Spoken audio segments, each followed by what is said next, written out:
ญาติโยมบ่ต้องไปคิดว่าต้องเป็นพระเถระพรรษาเท่านั้นเท่านี้ครับจังได้บุญบ่แม่นเด้โยมนั่นน่ะพอถวายปุ๊บเต็มเลยอานิสงส์ครบพระเพิ่นสิเฮ็ดจังได๋ก็ย่าเพิ่นอย่าไปเข้าใจว่าต้องพรรษาน้อยพรรษาหลายบ่เกี่ยวเพิ่นมีคุณสมบัติของเพิ่นแล้ว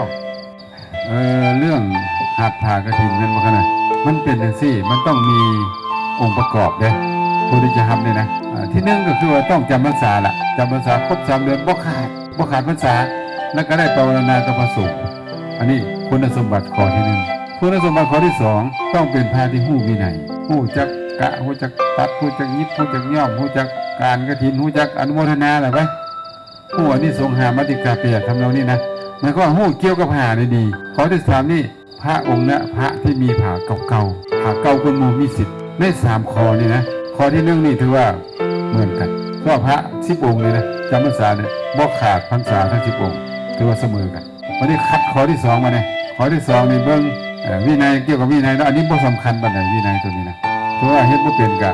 ให้ครูบาอาจารย์พาเฮ็ดก็ได้เนาะสำคัญตรงที่ผ้าเก่าเขานะหมายความว่าพระพุทธเจ้าได้จะให้ความสำคัญกับผ้าเก่าให้พระเจ้าประสงค์นี้อนุญาตอนุมัติ